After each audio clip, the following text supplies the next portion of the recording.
T-Mobile One lets MLB fans dig into the game with unlimited LTE data on their smartphone. Show us how you're a baseball fan by using hashtag #UnlimitedBaseball for a free MLB Shop gift code and the chance to win tickets to every 2017 World Series game.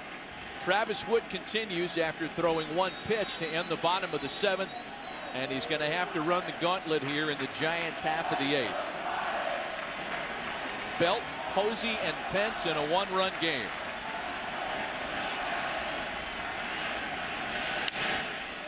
Brandon Belt had a sac fly in the last of the 5th that brought it to 3-2. And the Giants still dealing with that same deficit here in the last of the 8th. Brandon Belt's done okay against left-handers, actually a higher average than right-handers. If you have a curveball, you better throw it versus a slider or a sinker, because that's where he does his damage against left-handers who throw sinkers. Curveball is Achilles' heel. Into the hole and into left field. The tying run on base to start the 8th. The Cubs make a pitching change. Their 3rd reliever tonight. Hector Rondon takes over on the mound, facing Buster Posey with the tying run aboard. Posey has enjoyed a perfect 3-for-3 evening. And Rondon starts it with a strike. Rondon's got a great arm, slider. You saw right there at 86. You see the numbers on the year. Didn't have a ton of save opportunities because this team was blowing everybody out. Rondon tough on left-hander, rather right-handed batters this year, limiting right-handed hitters like Buster Posey and Hunter Pence next to just a .200 batting average. A ball and a strike. Well, Sid, when it was 3-0, if the Giants could grind their way back into the game, that's what they have. There's no give in this team, and that's why their manager has instilled a quiet confidence in each one of them. They've been in a ton of these situations. A 1-1. Chicago had some opportunities to add on after the 3-run home run by Jake Arrieta in the 2nd. They left 2 runners stranded in the 3rd and have left the runner aboard every subsequent inning save the 5th. Looks like Derek Law has not expended all the energy he has pitching. He's still up there, fired up.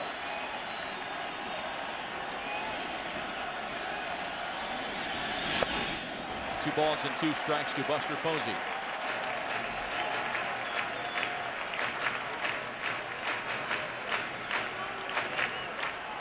Yeah, Derek Law has turned into the ML Carr of the 2016 Giants.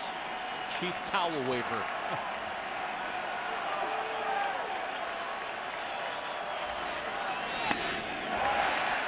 Full count now.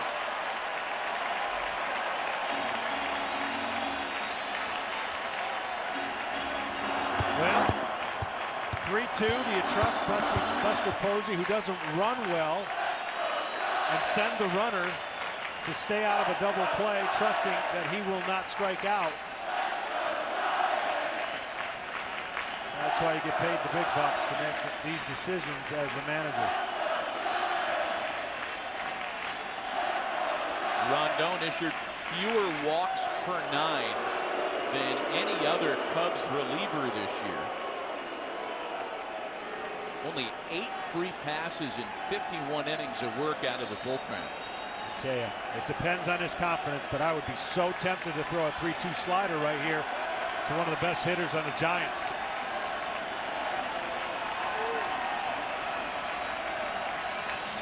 Belt runs, and there's ball 4.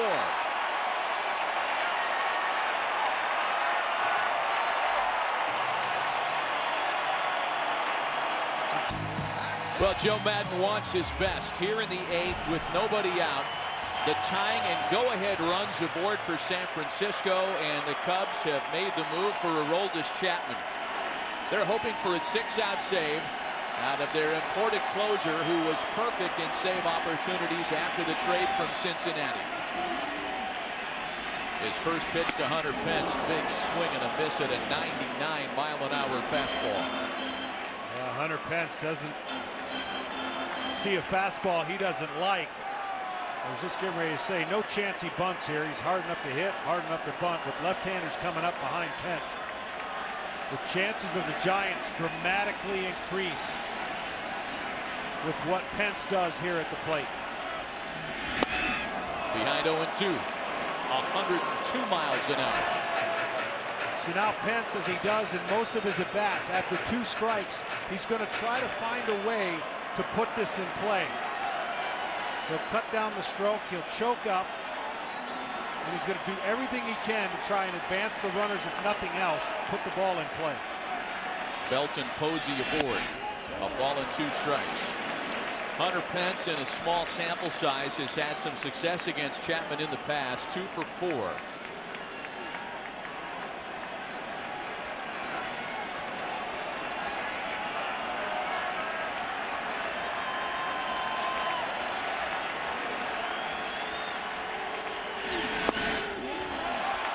Bounces away from Contreras, not far enough away for anybody to advance, and it's 2-2.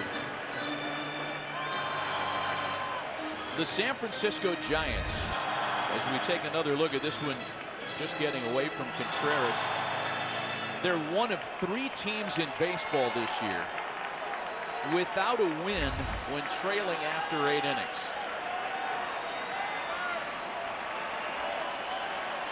Down a run in the bottom of the 8th here.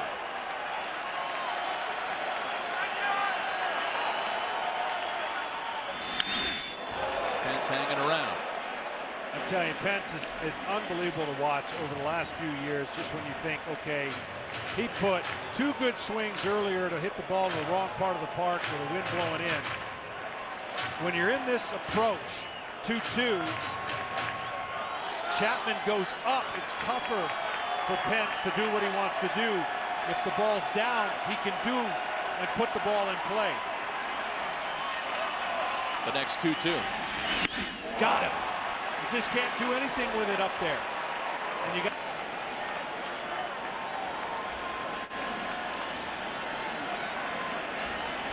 his first meeting with the hard-throwing Cuban closer.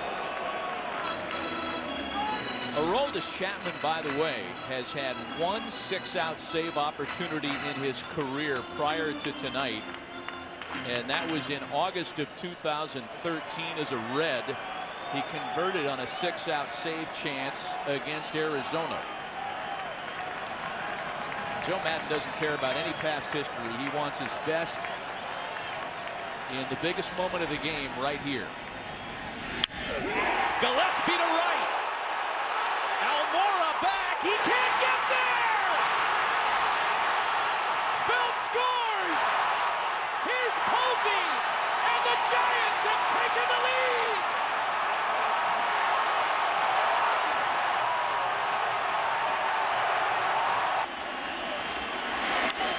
Here's Brandon Crawford. They're already working on the Connor Gillespie statue right outside the ballpark. The Cubs will bring the infield in now. San Francisco with its first lead of the night.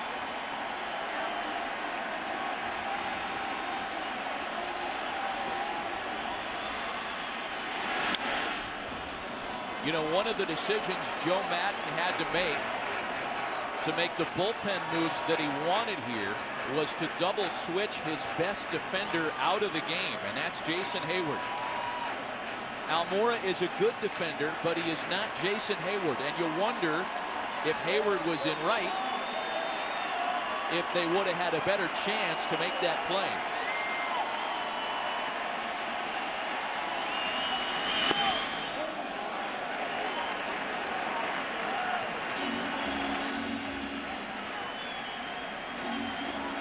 A ball and 2 strikes that count to Brandon Crawford.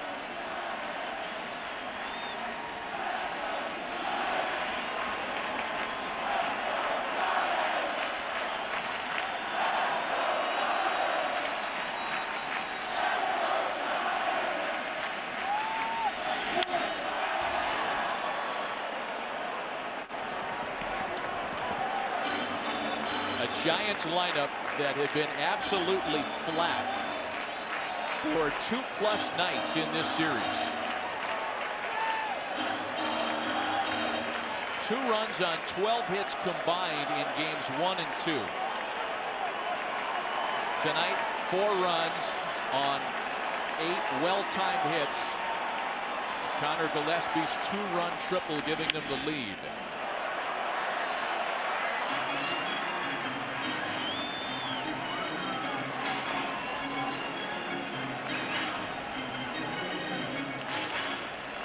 Maybe the recipe for having success against Chapman is never seeing him before.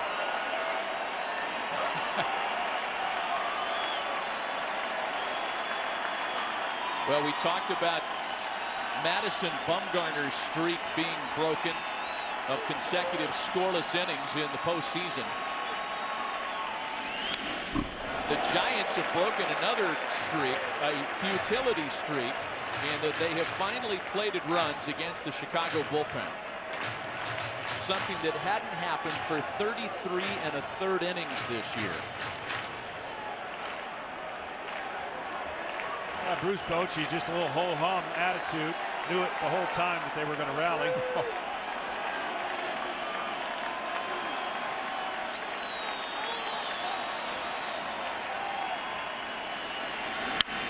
And Crawford singles in another.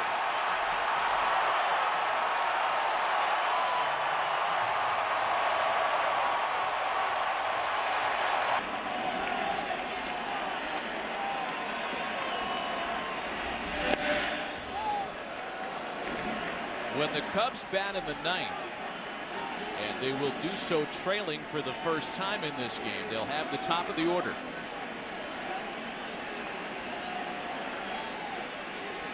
Sergio Romo is up in the Giants bullpen, having reclaimed the closer's job at the end of the season.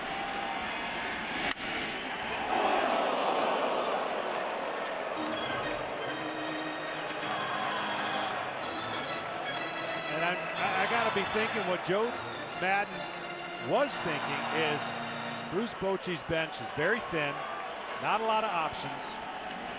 I'm going to have my highest leverage guy come in, even though it's facing a right-hander. He struck him out, but then a slew of left-handers are going to be behind him. And the chances are lefty and lefty with a 100-mile-an-hour fastball, you would think your odds are fairly successful. The one thing I will say, though, even if he gets through that scenario, tied or with the lead, sitting down and coming back out in the 9th is a little bit more difficult than people think.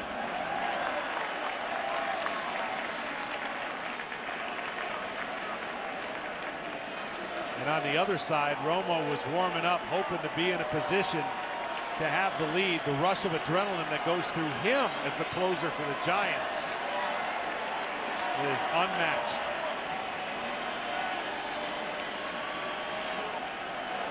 There goes Crawford. Contreras' throw gets into center field.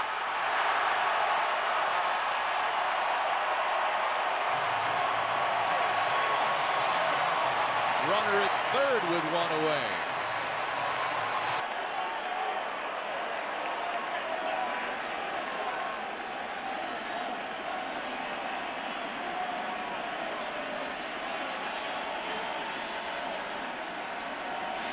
Infield comes in again for Chicago. It's now a full count, 3-2. Chapman really laboring here. He came into this game with a lifetime ERA in this ballpark of over 5. His numbers include postseason play here as a Red. And he loses panic on ball 4.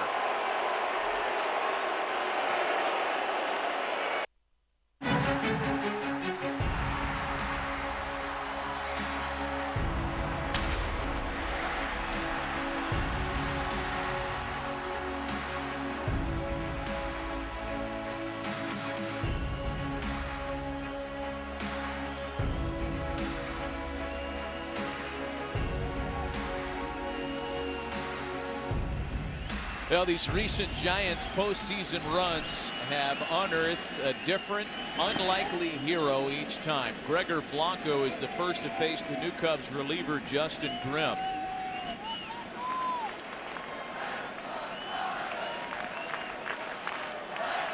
Grimm, the fifth Cubs reliever used in this one after Aroldis Chapman records only a single out here in the last of the eighth. Gregor Blanco 0 for 3 tonight. Runners at the corners with 3 runs in and 1 away. Snap throw down to second. Hits Crawford to third rather. And into second goes Pennick. And Brandon Crawford is slow to get back up. It's going to be scored as an error charged to Contreras. That's the 5th error charged to the Cubs in this series. Crawford okay to continue for the time being.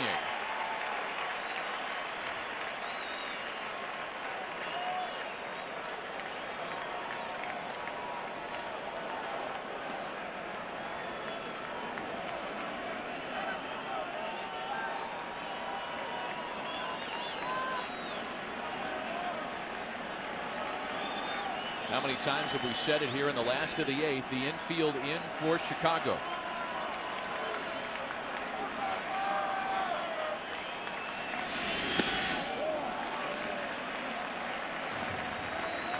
And it's 3-0 now to Gregor Blanco. Tremendous discipline, a team approach, a lineup that maybe doesn't have a lot of power. 17 home runs is their leader in Belt. And some really important takes in this inning. And none greater than possibly Posey's 3-2 after Belt hit a single off of Wood to put this inning in a high stress situation for the Cubs relievers, and ultimately paid off for the Giants.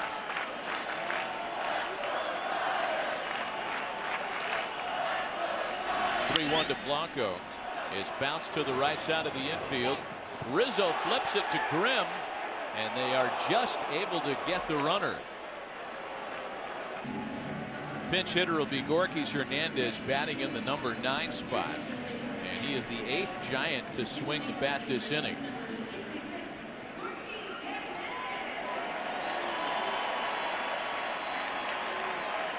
San Francisco down to their last 6 outs tonight.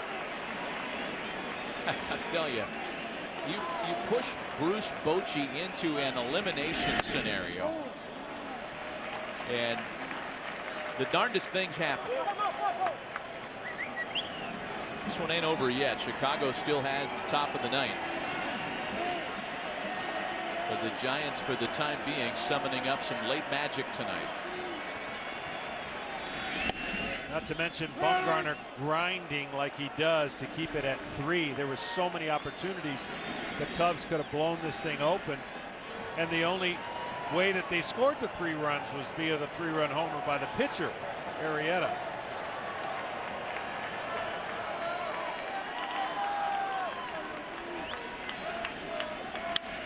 Hernandez bounces it to shortstop. Russell got it. Throws over to first to retire the side. The damage done. 3 big runs in the last of the 8th. And for the first time tonight, the Giants have pulled ahead 5-3 San Francisco.